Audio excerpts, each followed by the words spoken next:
Good day, everyone, and welcome to the Reappearing Pheasant, a gathering of Italian and American poets that, if the present pandemic is completely vanquished, will take place during the first week of December at Casa Italiana Zerilli Marimò of New York University. In our first preparatory lecture, which was broadcast on November 25th, 2020, and can be viewed at the link below, we sketched some of the essential features of contemporary poetry, drawing examples from such authors as Emily Dickinson, Wallace Stevens, Amelia Rosselli, Giuseppe Ungaretti, Antonella Anedda, and others.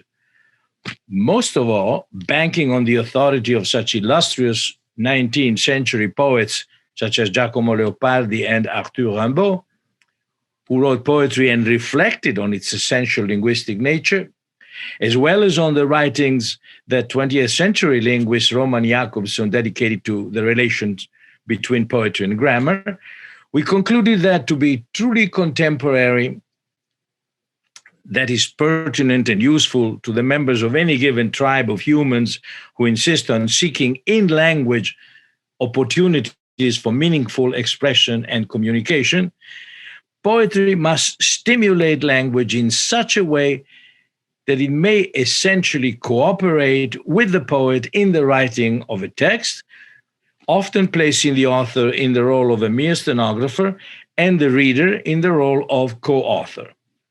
We summarize this notion by stating that there are no great poems without great readers of poetry. In the wake of some prophetic observations on Homer and the Greek language retrieved from Leopardi's Zibaldone, we further stipulated that poetry cannot separate itself from the power to always signify anew that inheres in a language prior to any rigid codifications. In this respect, Homer's circumstances, says Leopardi, were nothing short than ideal and probably not to be had ever again. Contemporary poetry can at best endeavor to seek the dawning signifying power that propels sound into the making of meaning.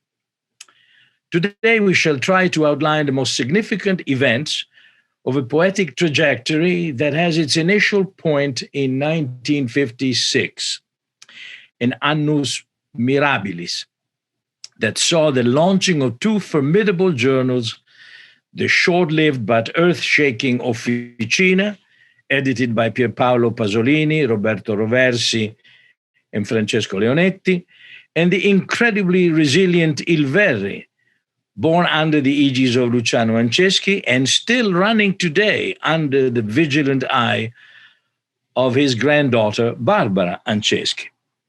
Both journals, in various and indeed contrasting ways, supported a radical breakaway from the modalities of poetry that had been dominant in the entre-deux-guerres period, and that not even the immense catastrophe of World War II had been able to shake off their pivots. Both Pasolini and his fellow travelers, and the poets and writers who identify with Anceschi's neo-phenomenological aesthetics, and most significantly, those who in 1961 collected their samples of poetry in the by now legendary anthology of I Novissimi, ceased to take language for granted and began to write in manners that would instigate a younger generation of poets operating throughout the second half of the century. It was at this time, late 50s, early 60s, that such terms as experimentalism and neo-experimentalism began to be used.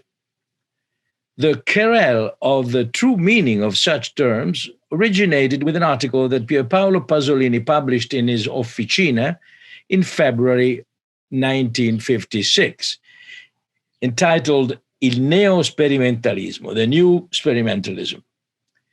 In it, he defined precisely, even though somewhat rigidly, the category of experimentation, grouping under the label neo-experimentalism a variety of different literary experiences.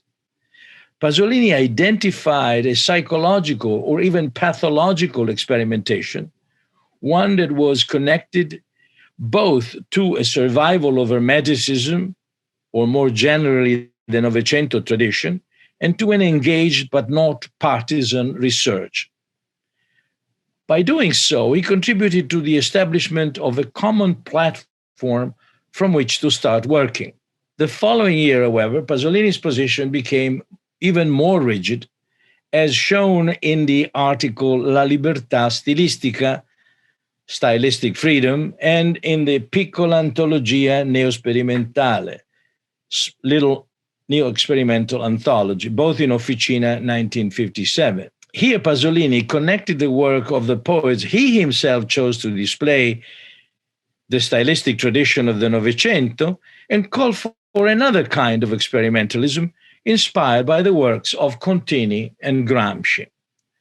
Edoardo Sanguinetti, in his response to Pasolini, Una polemica in prosa, a prose polemic, Officina number 11, November 57, reasserted the innovative powers of his own poetry and pointed out that it was precisely the realism of Pasolini's Le Ceneri di Gramsci, Gramsci's Ashes, that could hardly be defined as experimental. It was only with the anthology of I Novissimi that neo-experimentalism, said Sanguinetti eventually, defined its own purpose, finding a core and a program, while Pasolini's aversion to the self-centered works of traditional poetry and to the more recent paradigms proposed by neorealism failed to develop in a well-defined experimental purpose and remained a well-meant but impractical attempt. This is Sanguinetti.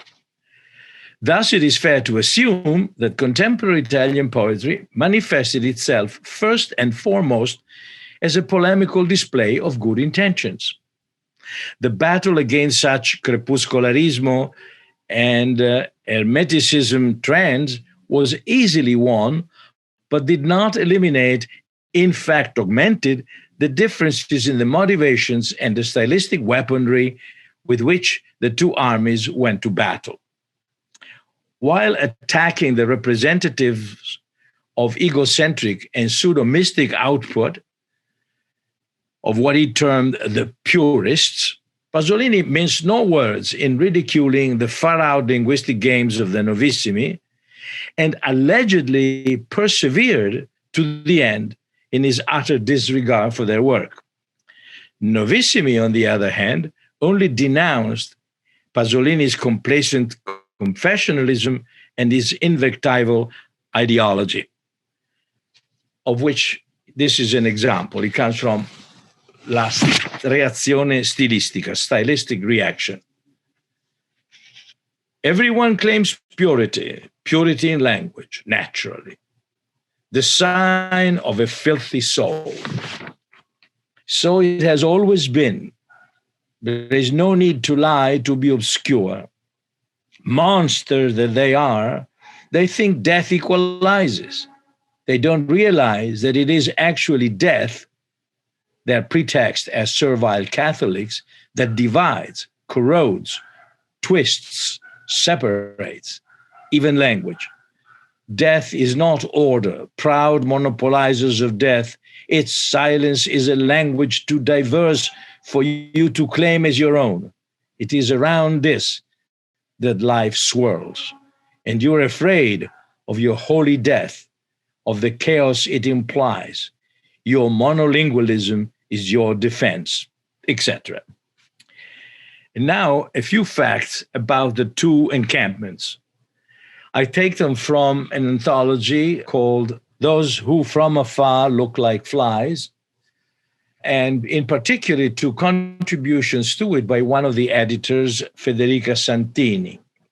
The Poets of Officina. The journal Officina was founded, as we said, in 1956 in Bologna by three former classmates, Francesco Leonetti, Pierpaolo Pasolini, and Roberto Roversi, who were joined later by Franco Fortini, Angelo Romano, and Gianni Scalia. The journal, presenting itself as a bi-monthly poetry pamphlet, aimed to connect rigorous political engagement with literary experimentation. Officina was published for 4 years, with the first series issued from May 56 to April 58 for a total of 12 issues, and the second one limited to 2 issues in 1959 when a series of internal disagreements within the editorial board caused it to fold. The proposed objectives of the journal were aimed at reconciling the historical tradition of the 1800s. Gramsci's ideas were fundamental, with some of the most modern trends of literary criticism, specifically Contini's philological approach, as well as the new direction towards a stylistic analysis of literary texts proposed by Spitzer and Auerbach. On a socio-political level, the widespread dogmatism of official Marxist theories were firmly refused. The new intellectual emerging from the pages of Officina aimed to be politically engaged, but outside the sterile militancy of the Italian Communist Party. As far as its literary approach, Officina proposed an experimentalism aimed to oppose both the bourgeois and the self-centered trends of the Italian Novecento tradition, identified specifically with the Hermetic tradition and with the more recent experience of neorealism, which was perceived as excessively dogmatic and too closely connected with the Communist Party and its goals. Now, on the side of the Novissimi. In the 1961 anthology Novissimi Poets for the 60s is the starting point for a specific definition of experimentation in Italian poetry. Novissimi presents a selection of works by 5 different poets, all members of the group affiliated with the seminal journal Il Verri, of which you spoke earlier. They are Elio Pagliarani, Alfredo Giuliani, who was also the editor of the anthology, Edoardo Sanguinetti, Nanni Balestrini, and Antonio Porta. While working from widely different perspectives, each of the 5 succeeds in breaking the chains of literary tradition and presenting a vital opposition to the canon of the time, identified by Giuliani under the wide umbrella of neo-crepuscularism. In his introduction to the anthology, Giuliani proposes an active approach toward the world of things to be realized through a reduction of the I. We spoke about this during our first lecture, or of the self-centered way of expression of the Italian lyrical tradition. Thus, the works are all striving to pay attention to the power of language as an agent capable of altering the representation of reality. The only way to employ this powerful tool of language is not with subjective self-contemplation, but rather with a schizomorphism or a dissociation between word and image. With this engaging neologism, Giuliani refers to the fragmented vision of reality that contemporary poetry translates into text, a reality that is metamorphic in the ever-changing, multifaceted Baroque way studied by Anceschi, but at the same time schizoid, deprived of any linearity of cause and effect. A linear, all-knowing I, pretending to work on such a reality, could only fail, thus the need for its reduction. Giuliani goes back to the idea of schizomorphism and develops it further in his introduction to the second edition of the anthology in 1965, in which he emphasizes the social cultural implication of schizomorphic poetics and also connects specifically the work of the Novissimi to that of the historical avant-garde, namely Futurism and Dadaism. An anthology of the Novissimi is by now available even in English, edited by myself and Federica Santini. Now I'd like to give you some examples of the text included in the Novissimi anthology to see how far they differ from Pasolini's. This is the end of Pagliarani's La ragazza Carla, the girl named Carla. in which you may hear the echo of a sonnet by Cavalcanti. How much of death surrounds us and how much of it must we turn into life to exist is diamond on glass. The concrete unfolding of man in history, enduring alone, alive, unfleshing when it's his time, when the rhythm stagnates and it bestirs the human body to a transformation. But understanding is not enough to give substance to a face and claim it as one's own. There is no resolution in conflict, history, or existence outside of loving others, even if love might mean bitter tears, or falling into error, or burning out of gears, or spoiling food at boarding school, or if it means uprooting from the deep pity for us and dignity with sorrow. And here is the beginning of Labyrinthus Sanguinetti, published in 56. Compound soil in structural complexes are Palus putredinis. Rest, soft Ellie. And you, my body, you, in fact, soft Ellie, were my fanciful body, almost a conclusion of aesthetic, spiritual dialectics. We received our quality from the times.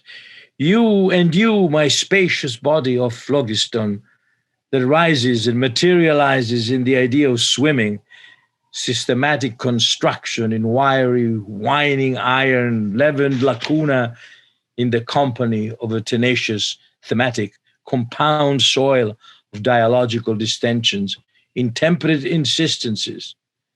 The external conditions, it is evident, they truly exist, these conditions. They existed before us, and they'll exist after us. Here is the debate, deliberations, frequency and force and agitation and power, and other aliquot linee desiderantur, where you sleep, heart cut out, and glued and illustrated with visceral documentation, where above all you see hygienically in the anti-fermentative water, but fix now those extratemporal dwarfs. You know the dwarfs, oh, Heli, in the polluted air, in a stable elliptical anatomical crater, as furthermore will say that they cannot grow. You ever, my nature, and you bright and mythological song, peripheral introspection of introversion, delimited centrifugal force, Ellie, soft body of sinful excrescences, that we can twirl and turn and smell and adore in time, desiderantur they, analyzer and analyzeresses, desiderantur they, characters too, and erotic and sophisticated, desiderantur. Now, the idea of experimentalism being confounded in the within the boundaries of Officina and Novissimi is, of course, untenable. There was a widespread activity that we could term experimental in several areas outside these precincts.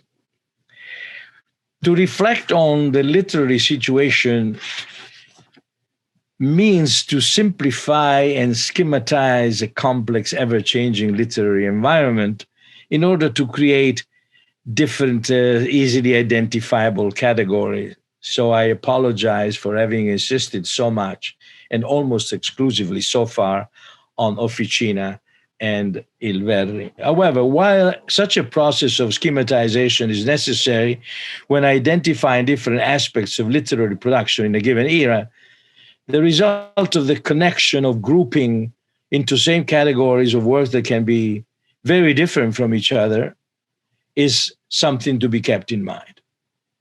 In the case of the late 50s and early 60s, while it is relatively simple to group poets according to a specific journal or movement in which they actively took part, such as Officina and Novissimi in the broader perspective of Gruppo 63, it can be much harder to tackle those authors who tended to remain on the fringes, pursuing their own experimental objectives without placing themselves in an official experimental category. As early as 1952, Luciano Manceschi, in his preface to the anthology Linea Lombarda, noted that any attempt to define a situation of poetry is destined to failure and argued poetry goes where it wants to go.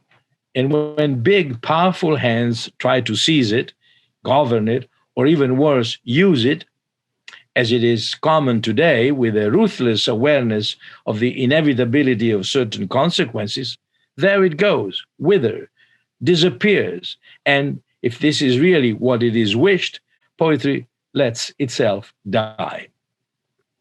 Poetry then cannot be put in a cage. It is with this in mind that the following list includes authors that are very different from one another, but who are motivated by a common effort toward poetic experimentation. Among them, the great outsider Antonio Delfini, big guns such as Amelia Rosselli and Andrea Zanzotto, who moved within the literary environment of the early 60s without being recognized as experimental authors, as well as loners like Lamberto Pignotti, Cesare Vivaldi, Emilio Villa, who were often excluded from literary anthologies but were aggressively and cohesively experimental. A few examples. Here's one from Edoardo Cacciatore, whom we didn't even mention actually. It's called In July Moonlight. This moon that orders all things to strip reality bears, the Appia's necropolis tombs, twice widowed in July moonlight, first by the dead man, and if I'm right, the living ones too. Survival sports a frayed costume, torn sheer across, past all suspicions, life's now annealed, nullity stands up, white and marmoreal. There's a tour of lakes going on in eyes that forget, yet continue to know, events lacking even the sense of certain magi, who take all common knowledge for given. This moon in which we drift perplexed is the very death in which we are dressed. This is Edoardo Cacciatore. As I mentioned, I'd like to read a rather humorous one by Corrado Costa. It's called Two Passing By. The distinguished one with a gray suit and the distinguished one with a gray suit. One with a certain elegant bearing and the other with a certain elegant bearing. One who was laughing with one who was laughing, one, however, more reserved than the other.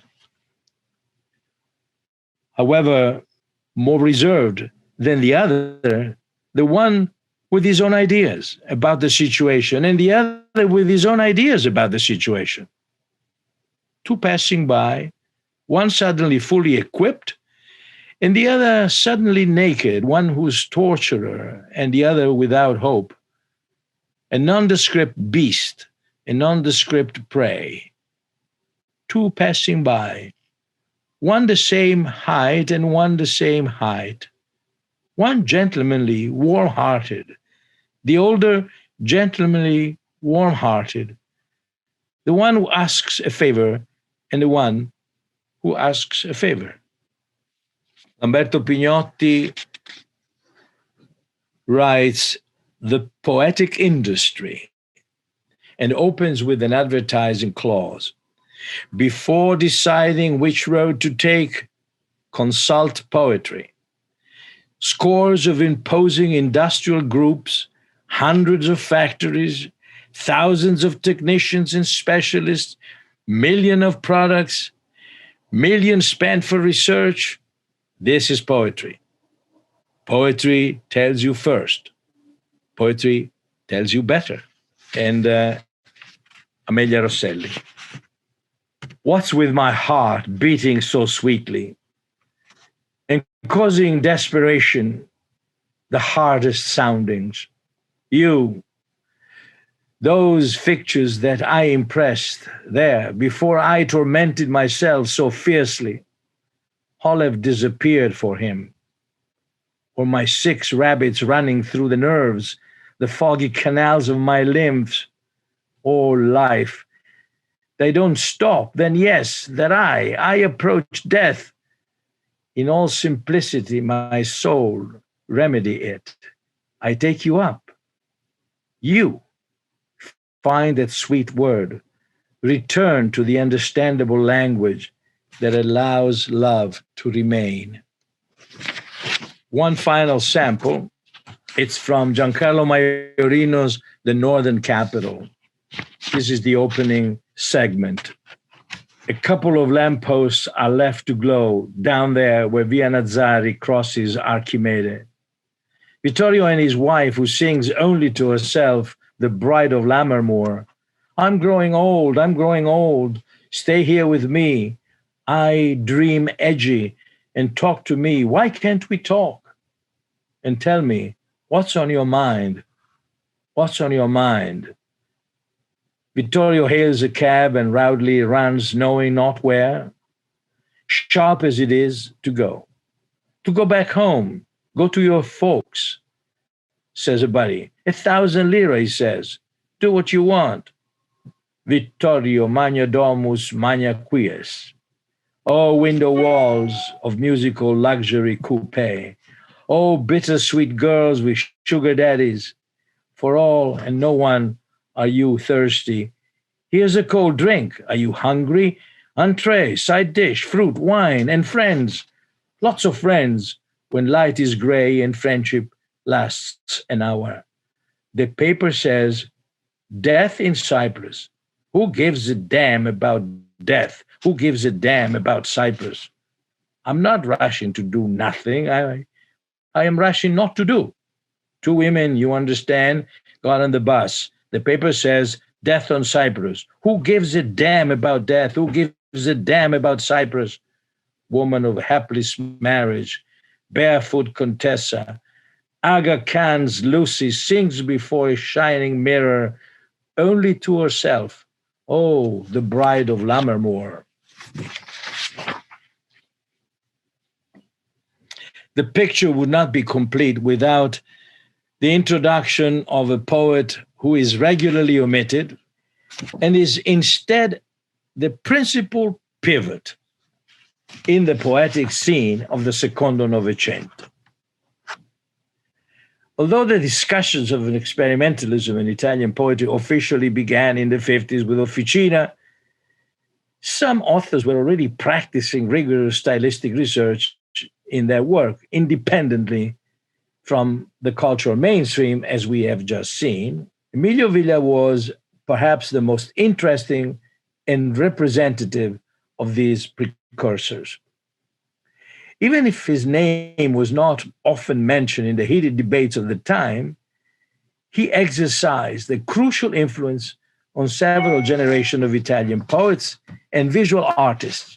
Lately, many critics have been hinting at the significance of Villa's trailblazing poetic collections, in particular Ormai, 1947, and Si ma lentamente, Yes but Slowly, 1954.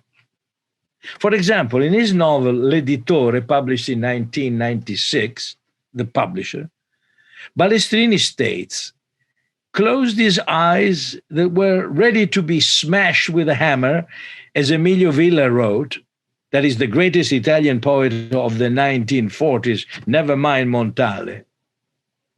Ugo Fracassa, in his essay Villa in Italia, un segnare un secolo, Emilio Villa, la parola, l'immagine, to mark a century, Emilio Villa, the word, the image, goes as far as to posit Montale as an anti-Villa, or rather Villa as an upside-down Montale. Of the two, Montale, a national household name, embodies perhaps undeservingly the most reactionary tendencies of the Italian literary establishment. Interestingly enough, Montale himself made no mystery of his perplexity regarding Villa's poetry. In a review for il Corriere della Sera, July 1962, he associated Villa's Heurarium, published in 1961, with the latest development in the sphere of informal art. In this later collection, Villa intensifies the multilingual experiments he had first begun with the vernacular inserts of Oramai, 1947. In fact, Montale sneeringly described Rarium as that recent multi-language poem written in Sumerian, Latin, French, English, and occasionally in Italian. Although this may be true of Villa's later production, Eurarium is written mainly in French, albeit a macaronic French, and displays only the occasional borrowings from other linguistic codes. A brief description between two poems written in the 1940s by these two authors should be enough to settle the issue. Here's one of Montale's most anthologized mottetti. The hope of even seeing you again was slipping from me. And I asked myself, if what sunders me from any sense of you, this scrim of images bears the sign of death, or if, out of the past, it still preserves, elusive, blurred, some brightness of you. At Modena, among the porticos, a flunky in gold braid was tugging two jackals on a leash. The structure of the poem is very traditional in its use of the endecasyllable and rhymes. The lexicon and syntax are very conventional and straightforward and revolve around an impossible dialogue with an absent other, one of the core themes of the Western poetic tradition. Montale's lyrical eye occupies center stage and shows no discomfort in exhibiting itself. Very different is the appearance and the substance of Villa's 1941 piece. It could be that on any given day, air would travel half-heartedly through the air. Maybe, as long as the ozone and the horizontal rain speak to traffic cops with nickeled stands of poplar about idea jubilees, communism is fresh as a rose. Traditional meter is abandoned entirely for a more idiosyncratic rhythm. His lexical base is composed of words such as ozone, nickeled, cops, and even vernacular expressions. The same elements in Montale would be at best a sly concessions. The syntax is equally unconventional. The poem opens with a hypothetical "it could be" that generates a potentially endless number of secondary clauses, interrupted only by an almost nonsensical and arbitrary end. Let's read the whole poem, not a very long one, by Emilio Villa. It's called Cosa c'è di nuovo? What's new? What's new is that one can no longer keep the eyelids of swept away young men open with sharpened toothpicks. They are no longer alive. What's new is the whitish eyes of Milanese men upon the wires of trolleys, trams, and poles. Don't tell me it's sad to go on looking sadly in each other's eyes. What's new is that between flesh and bone, there's something that turns a girl either hot or cold, who has eyes like a countryside plowed by war outside the city walls. What's new is that few plants continue to grow, and hands ruined by lesions and soot light the cast iron stoves. There is no gas. Is that the universal substance trembles, and our heart, not out of pride nor power, but it seems good, and the sound of waterway trembles, waterway and train tracks. The wind has left furrows of rain and greasy stains on the plaster of facades 15 meters wide, and furrows, that is, wrinkles, in the old folks' polished square. Windows are a seed among headlights, and I saw breath and great good time. And you walk up and down the main streets of town, and I make ragged comparisons, and you carry the stingy and melancholy beauty within the red shade of still being beautiful, a girl like a countryside. And I know how to give forgotten compliments. And you move on, and you think that one needs to watch what is needed. And I think about shivering animals that will once again piss close to the air like they used to. And you make me musical, a musical list of clothes to dry in the generous and hapless air of our Camporella. Camporella is a secluded spot in the countryside reserved for lovemaking in the Milanese dialect. We spoke of neo experimentalism, neo avant garde. In more recent times, however, the rubric research poetry has been more frequently used to encompass a broader spectrum of experiences. This allowed for the construction of a more generous profile of contemporary Italian poetry, spurring an examination of the stylistically diverse but ideological compatible works.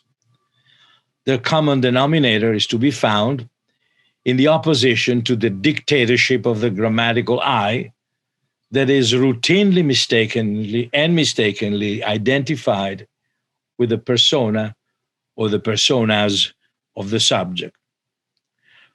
Poetry always implies some sort of research.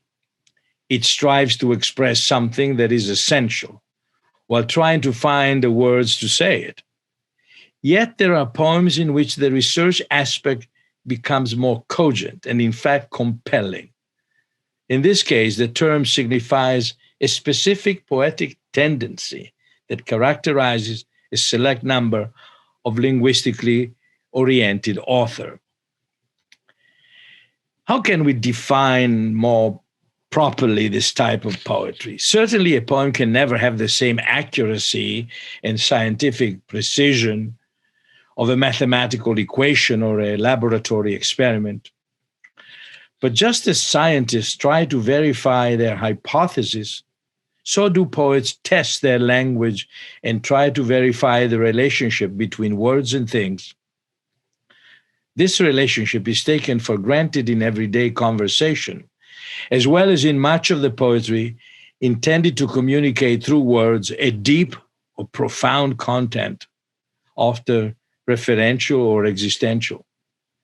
We can speak of research poetry when the natural and spontaneous expression of things is called into question, promoting an investigative mode into the signifying potentiality of language in all its material and historical configuration. It would be wrong to consider the research as purely formal. Any research on words implies the establishment of a new relationship with reality. The problem is that things themselves are not given once and for all. They must be subject to the same experimental approach predicated on hypotheses that need either to be verified or abandoned.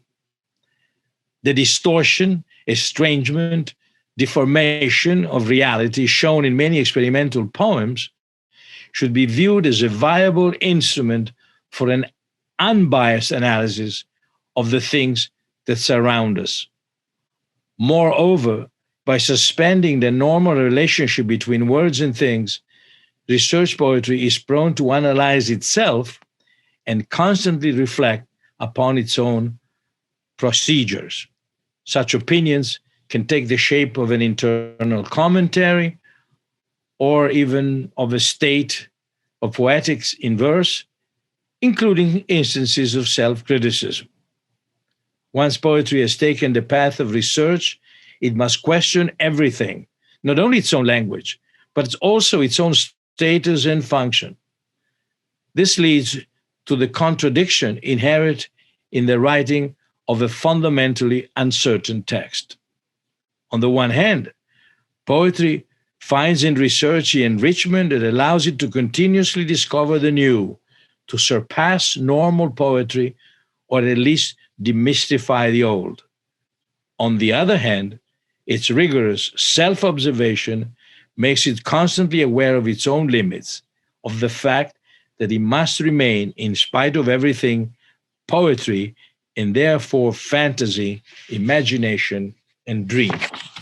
Just like all the remaining good things in the world, the vigorous discussions that characterized the 60s came to an end. More than once, Alfredo Giuliani, under whose editorship the Novissimi had seen the light, addressed the issue of the evolution of the group and of different directions each member had embarked upon. A particularly intriguing instance of this is to be found in a 1977 essay called La neoavanguardia s'è buttata via perché non avrebbe dovuto, The Neo-Avant-Garde Let Itself Go, Why Not?, which was recently reissued in Il Verri, in a comprehensive analysis that encompasses not only the Novissimi, but the entire group of 63.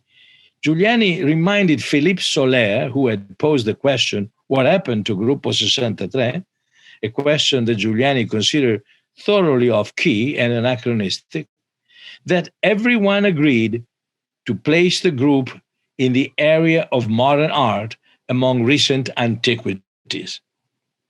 Therefore, no time for nostalgia, and even less so for answer ex officio. Alberto Arbasino, another member of Gruppo 63, in his brilliantly annoyed answer to Soler, also reminded our local shitheads that some facts remain even after the end of the group itself. Not only are there several works in existence, as Arbasino said, but also some undeniable influxes and some doubts as to the hows and whys of literature, doubts that therefore Group 63, no one in the fine old times of neorealism and Strega Prize kitsch had even dreamed to pose.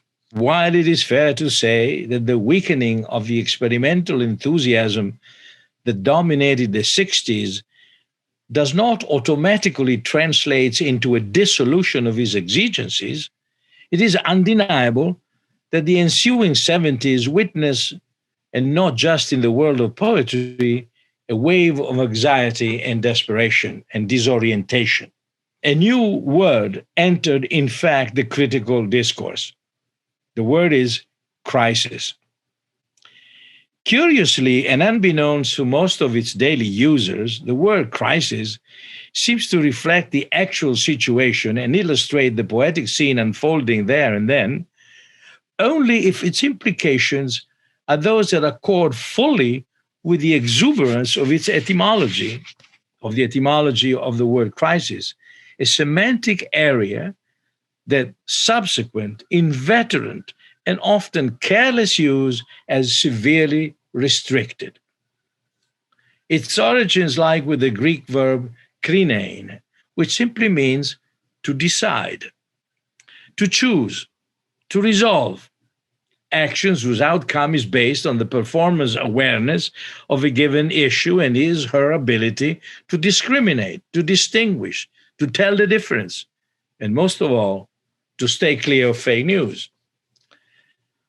The first attestation of the word in the English language, dating back to the middle of 16th century, occurs in the field of pathology and signifieth judgments, and in this case, I underline, in this case, it is used for a sudden change in disease. As anyone can see, it does not stipulate that the development of a crisis will inevitably terminate with a lamentable and nefarious conclusion. In the course of an illness, a crisis may often, and does often, bring about, or at least foretell, a recovery. Furthermore, the cautionary in this case leaves a number of doors open to other possible significations, to cases, that is, in which the insurgence of a crisis is to be recorded as a fulfillment of a welcomed expectation. Yet, more often than not, in today's common parlance, the word crisis is uttered to denote the moment in the history of a social political mechanism when a tenet, a stipulation, or a provision is no longer held as valid or applicable, when an engine begins to malfunction or ceases to function altogether, when a pact or an agreement does not hold and no way out is in sight except through the creation or adoption of new premises. Often, under such circumstances, an advocacy is put forward for the recovery and the revamping of means and tools that were available before the crisis developed and upon which the devices and mechanisms that had become critical had cast a spell of obsolescence.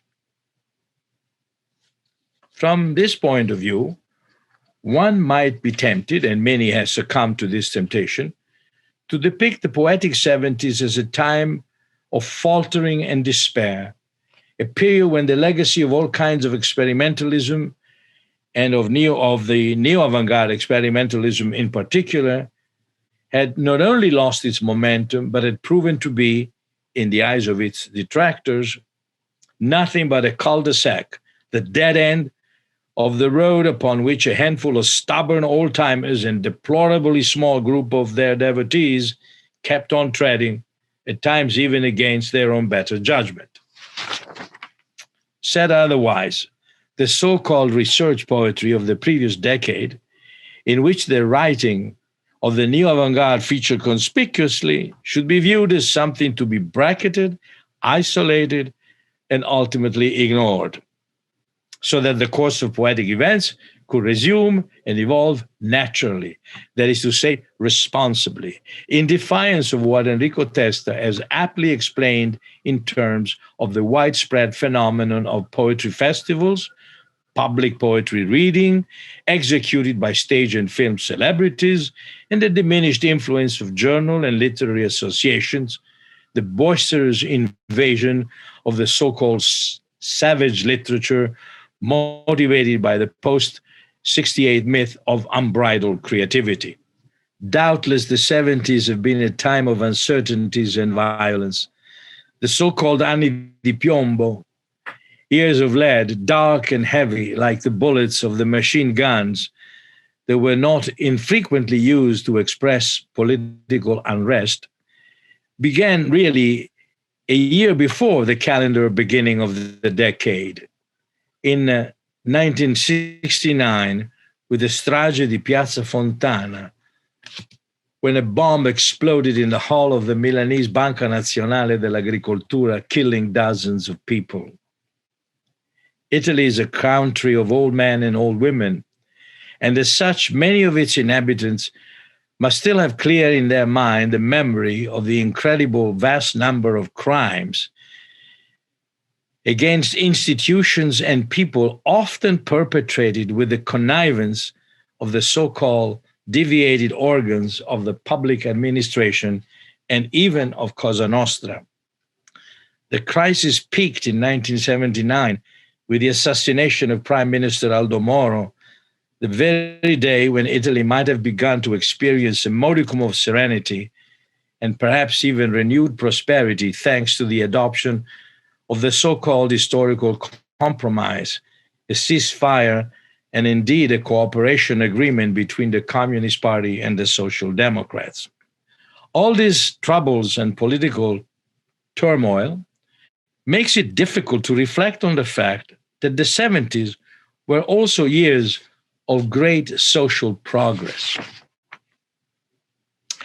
In 1970 and then again in 1974, a divorce law was enacted. In 75, Italians became of age at 18 rather than 21.